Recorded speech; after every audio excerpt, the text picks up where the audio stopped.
I'm Tammy Haddad, and this is Washington Insider. Thank you for joining us. We're talking about the power of celebrities today with some of the leading advocates representing Hollywood. Robin Bronk is the CEO of the Creative Coalition, the national nonprofit, nonpartisan, social, and public advocacy organization of the arts and entertainment industry. It's really about business for you guys, isn't it? It's about the creative community. It's a fascinating relationship, the symbiotic relationship that Hollywood has with Capitol Hill. Sometimes, some people describe it as a mutual petting zoo, and we mean that in the best way. But it's two seats of power in the nation, globally.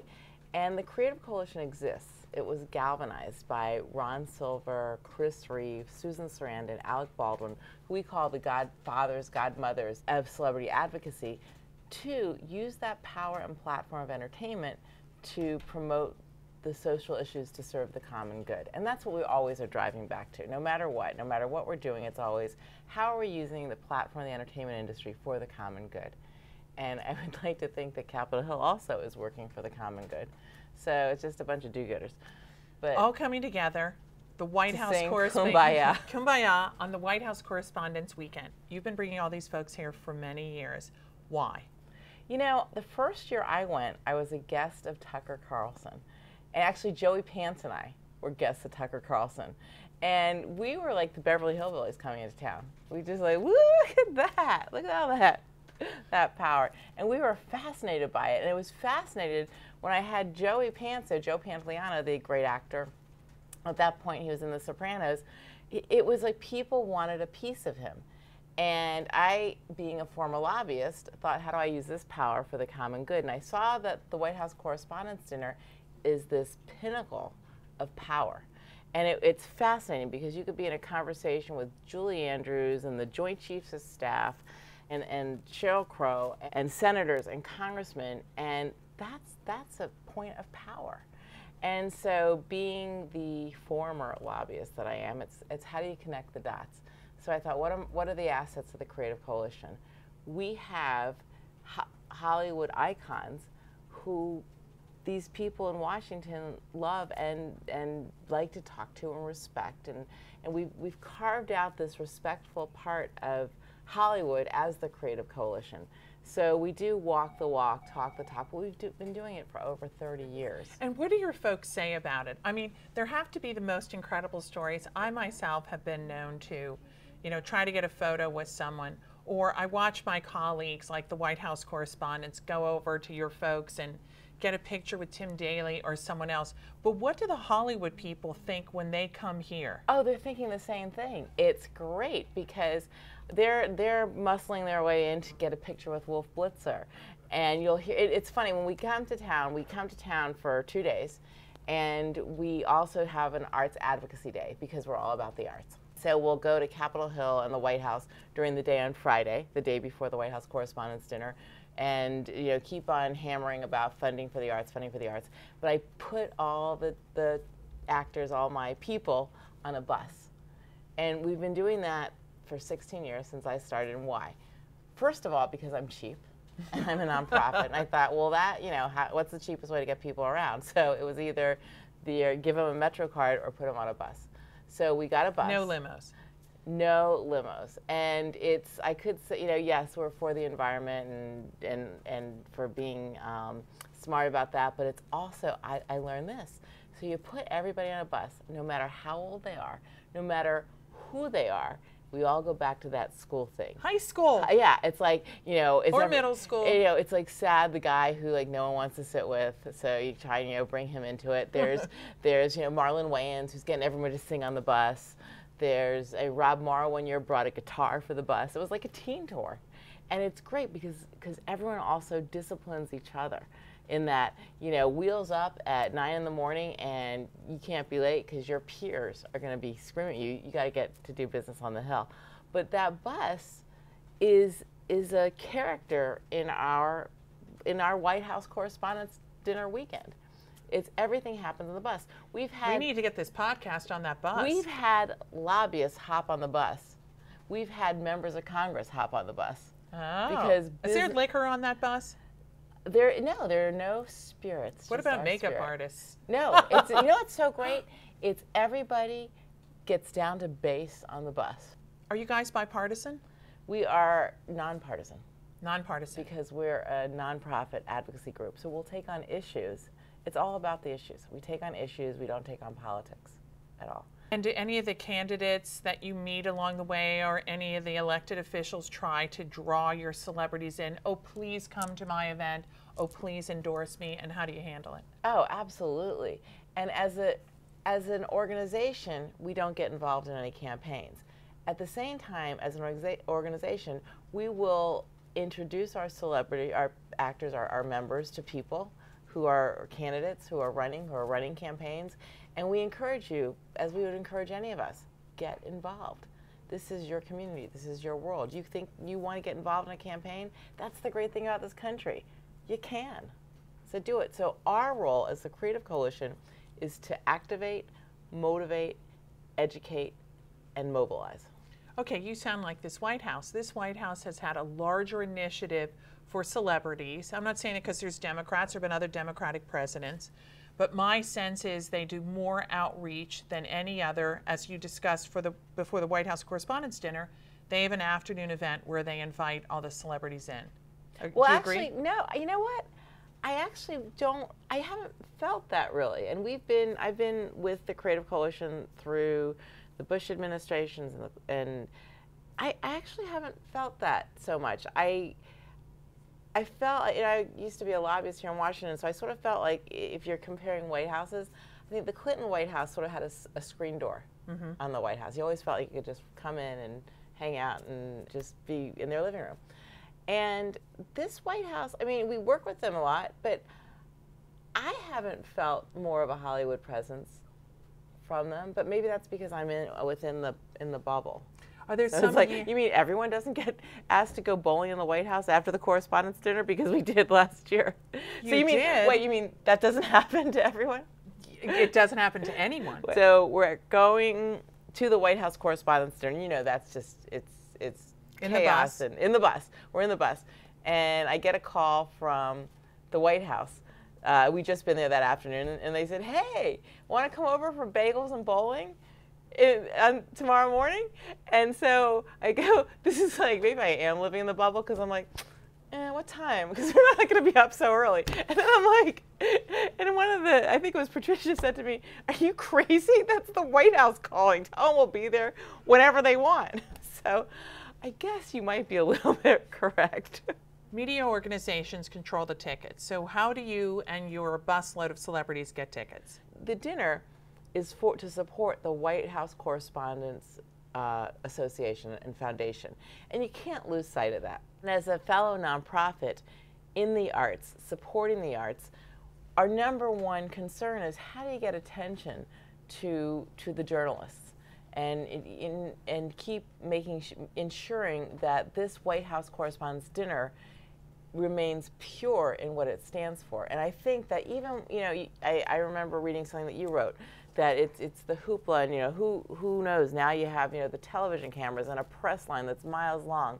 But at the same time, and again, having gone to Oscars and Emmys and Tonys and in different events, I admire the purity of this dinner.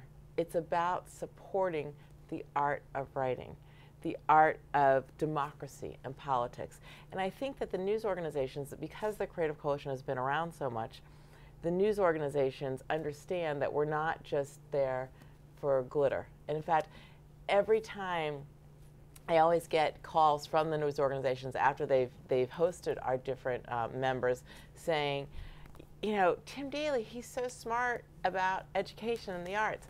Boy, he was just he was a great asset. And I think that we're not decoration. And if you're looking for a pretty face, just a pretty face, I guess we're not the right guest. But I think we're interesting, we're supportive, and we get involved. And so much has blossomed from the White House Correspondents' Dinner. So many friendships and relationships and peer colleagues where a news anchor will then call and say, "Hey, I remember that Jeremy Piven was doing such and such. How did I get in touch with him? Because I really want to bring attention to that issue." So I'm happy to say I think we're good guests. so we get invited back. So this weekend really is about building relationships. It's the Great American Dinner Party. And as someone in the media and politics, isn't that where well, you've got a president, you've got the first lady, you've got media. It sounds like a good dinner party to me, and your celebrities. You're right, and you have people who can make decisions, people who can sign the check. I remember one year I was listening to a conversation, and it was a great recording artist and a really significant producer talking to Karl Rove about the environment. And I remember thinking, you know, maybe Karl Rove will go, you know, you're right. I never thought of it that way. I don't know if he did, but it's, you know, everything's fair game. And I think people are open to that. So everyone's exactly the same once you're in the room. I think so. Do you? I do. Celebrities are used to being able to talk to anyone about anything. And these two celebrities went and talked to Karl Rove because that's what you would do. And some later on said, well, it's not Hollywood. You don't just approach a top aide of But why not? Why not? Shake it up. And isn't that how things get done? Isn't that what this country was built on, shaking it up? So take advantage of the moment, live that moment, grasp it. And that's what any lobbyist would say, right? And we tell on the bus, right before we go in, we say, don't forget, you're on the red carpet. You're going to talk about the arts, because they're there. We're there for we have an agenda, believe me. And I think everyone in that, of course everyone in the room has an agenda. I mean, we're all hired guns, right? Or volunteer guns. But it's when you get the right, do whatever you want, talk about your dress, do whatever you want, but look, you're also going to talk about the arts. All day yesterday you were on Capitol Hill. This is your moment. Seize it. So Robin, maybe one could argue that the role of your busload of celebrities has helped make these shows about Washington more popular. We've got Scandal, we've got Veep, State of Affairs, Homeland. It goes on and on and on now. Do you think it's because the celebs see Washington up close, or Washington sees celebrities up close, or what is the reason for the success? It's interesting because I remember the first time West Wing had a show about the debt ceiling. And I remember thinking, how's anyone really going to understand it? But it was one of their highest rated programs. And I think what's great is that we know that television is the great communicator. And I think that all the press around the White House Correspondents' Dinner, as you get more and more celebrity to go to it, you open this window where the people who maybe don't watch CNN or MSNBC or any of the other news channels, but they're watching Extra, they hear what's on the red carpet. And as I said, everyone's got an agenda. Listen to people on the red carpet, and they're not, on that red carpet, they are not just talking about what they're wearing. I think there's also more interest from celebrities because it's white hot. It's not just this White House. Even when President Bush was in, which one would think it wouldn't be, the hot lights are in Washington that weekend all around the world. So you know you're going to get photographed. You know that you're going to meet someone interesting. But it wasn't always like that, right? I mean, right? I don't think so. Do you remember, who was the first one that came? Was it Marlon? Was it? It was Fawn Hall. So Fawn Hall has this historic role as the first ordinary person in an extraordinary situation. A newsmaker, Michael Kelly, God rest his soul, brought her there to the dinner. Were there cameras and miles of press? Not as much as there is today. It has extended more and more and more. You've got E! here, Entertainment Tonight, Access Hollywood, people who have not traditionally covered it. They're all here every year. So it's become a little bit more of a circus, people have argued. Do you agree? But isn't that great? Because they're making Washington accessible and exciting for every citizen. And, you know, we're always talking about, you know, we don't have enough kids that go into public service, and, you know, there are not enough people who believe in elected officials and believe in the system. And I think that it's something great that we've made this an everyman to be able to be in on it in some sort of way event. It's not just this very scholarly, although scholarly is good, but a very elite group. It's not private. It's more transparent. It's more transparent, and it makes everything in Washington more accessible. I think that's the greatest thing that we have Extra and ET and Access covering the dinner, because we're getting to other broader audiences of citizens. what I think also has happened is that because of the internet, as someone who brings celebrities in and brings all kinds of guests in, that they don't feel like politics is too far ahead of them. You can have a conversation with the Secretary of Homeland Security and not feel uncomfortable about it. So it's more accessible, easier to talk about. I mean, do your folks feel that way? I mean, I see your folks, they're not just talking to the president or the first lady, they're talking to the Secretary of HUD, Veterans Affairs. Yeah, I mean, they really are great about, and we talk to them, everyone, we always say, everyone in that room of the White House Correspondents' Dinner is there for a reason. And it doesn't matter who you're sitting next to, it's gonna be fascinating, and there are things that you're gonna learn, and there are ways you can advocate for whatever it is you care about. And the other thing I always say is they come for the arts, and it's like you're on our dime and you're talking about the arts, but once you sit at that table, go for it. You're about PETA, you're about the oceans, go for it. Take advantage of it, which is all about the citizenship education, to take advantage of the moment. But there are some funny times though when I always say that sometimes, I don't know, that whole fourth wall of Washington, I remember being on Capitol Hill back, this is years ago, with the actor Daniel Stern from Home Alone. Every single member of Congress said, hey, where's that mark on your forehead from the brick that Danny DeVito threw at you?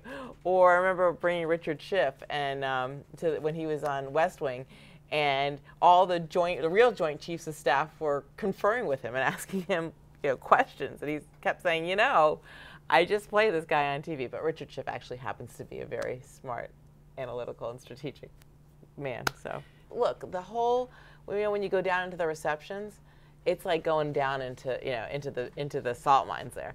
And we, on the bus, right, we give them briefings, and we have emergency numbers. We give out little cards with everyone's numbers, so everyone has a partner there. I mean, it's like, it's like camp. It's like camp. White House Correspondents' Camp. Yeah, it's like we do the buddy system. And because, you could get lost in the swirls, in the whirlpools.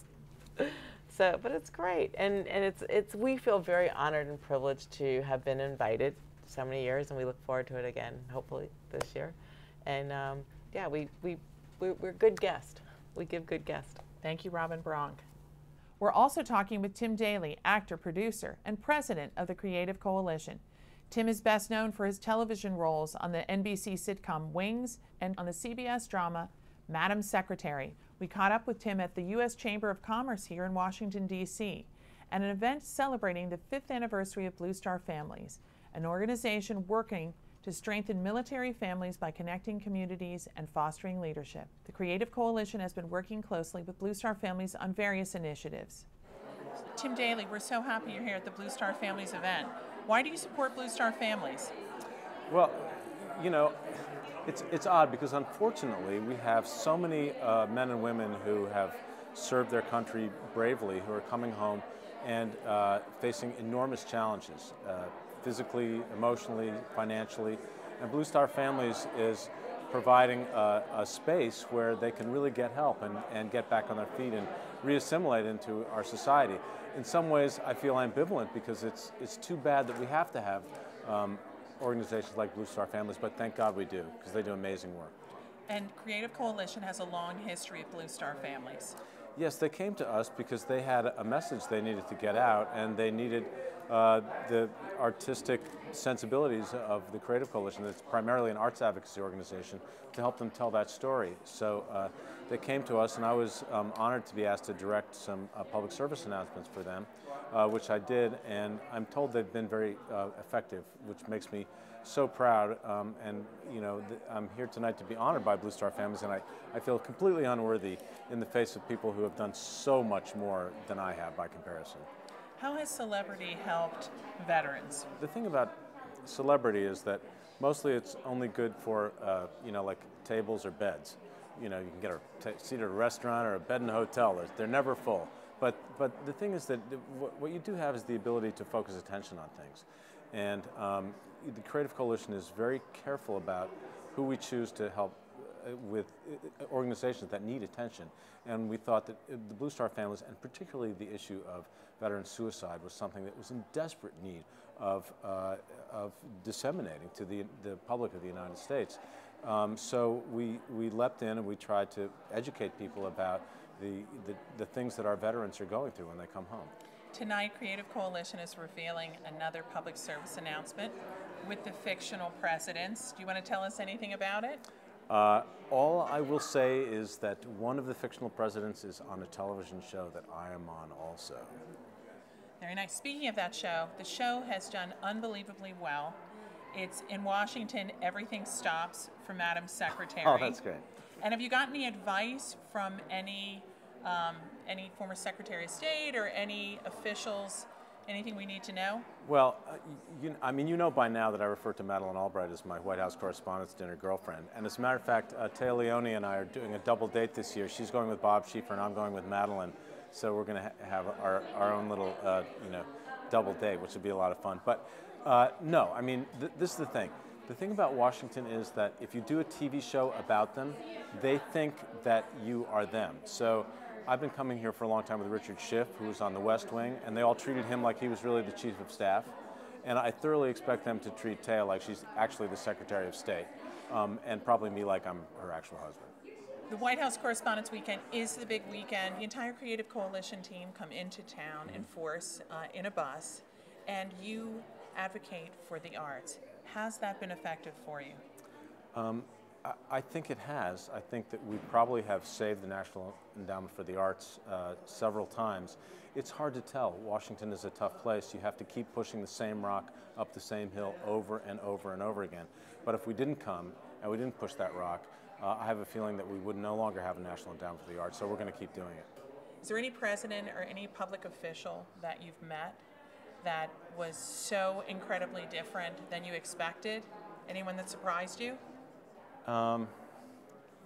Boy, I got to be careful now. Well?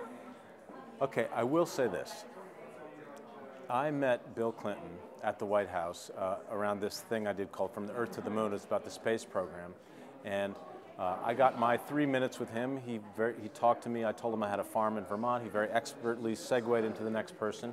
And then I met him years later, and he said to me, "Hey, Tim, how's that farm in Vermont?" I thought that was pretty good. I mean, that is a memory like I've never seen before in my entire life. So that impressed me. And have you ever been bowling at the White House? I have. Would you like to tell us about it?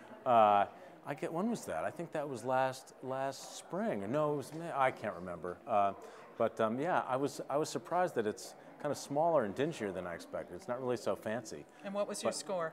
We didn't keep score. But there was a picture of President Obama on the wall holding a bowling ball, and I sort of posed in the same pose, which was a lot of fun. Tim Daly, thank you. You're welcome. Thanks.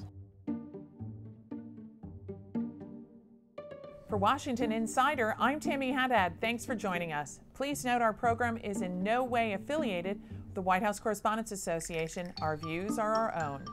If you liked what you heard, be sure to subscribe to our podcast and keep an eye out for more episodes coming soon. Co-executive producer Julie Donofrio and Haddad Media. These programs are produced in conjunction with Simon Marks and the Feature Story News team, including Rob Flynn.